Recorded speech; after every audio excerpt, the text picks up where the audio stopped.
Okay guys, I caved into the trend. I wasn't gonna do it, but people in the newsroom were talking about it. They said, are you gonna make one? I said no, and then they wore me down and I said, okay. So today, we're gonna make a butter board. Yes, I know, it's all over social media. We're over it already, but I just couldn't resist. I said I would do it, so here we go. And so then I just started exploring all of these ideas because you can basically make it whatever you want. And I just picked a few of my favorite ingredients and I'm gonna hope they all come together just fine. I'm gonna get this butter in here and then I'm gonna whip it up and then we'll come back and start putting together our ingredients. Okay. We have our butter all nice and whipped up. Just gonna take some of this off.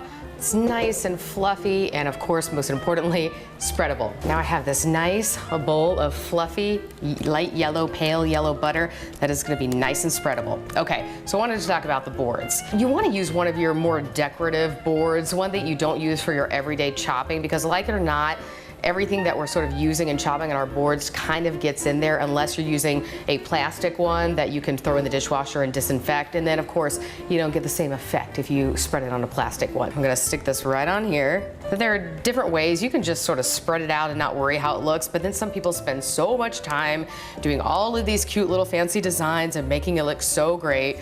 I don't even know if I'm able to do that, but I did get this little tool here that I'm gonna try.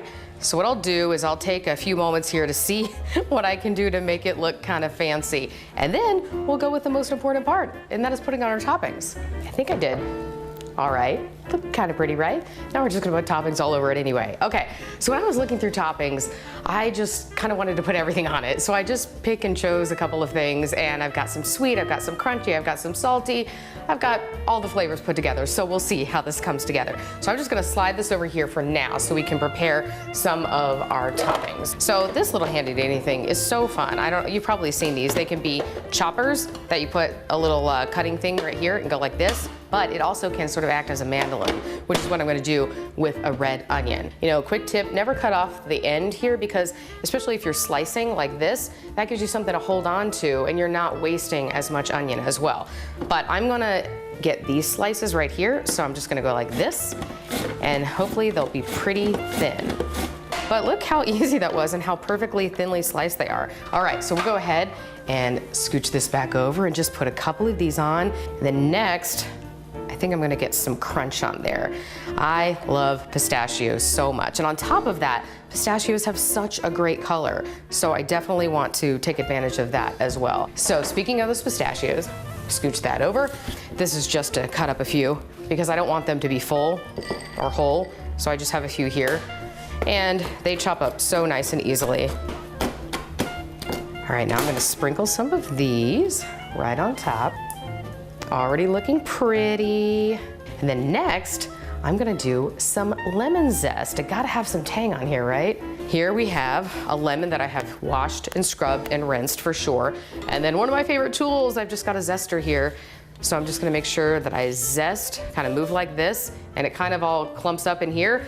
Now I'm just gonna sprinkle some of these over. Also a really nice color, that's very important. I mean, obviously the point of this is not only to taste good, but to be very visual as well. I see lots of these with the edible flowers looking so pretty.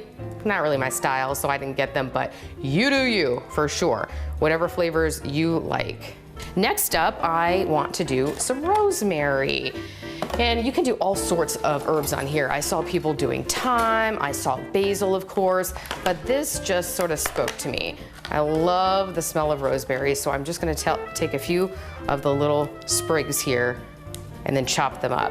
Now we are going to do some pomegranate seeds. I thought about doing dried cranberries because I love the idea of having some nice bright red in there, especially this would be a great holiday board, right? But then I saw these and I said, oh, that's it. And these are so good for you too. I don't know if you eat them often, but they're filled with antioxidants. How pretty are those? I know what we want, our drizzle of honey. And I had two choices here. I wasn't sure. I was going back and forth whether I want hot honey, which is so in right now, or regular honey. I think I'm going with the regular honey.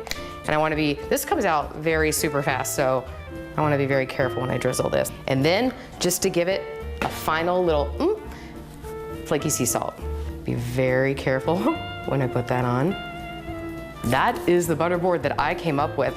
I think it looks beautiful, and then all you have to do is get some bread, and this was, as you can see, already sliced up in the store for me, so easy to serve.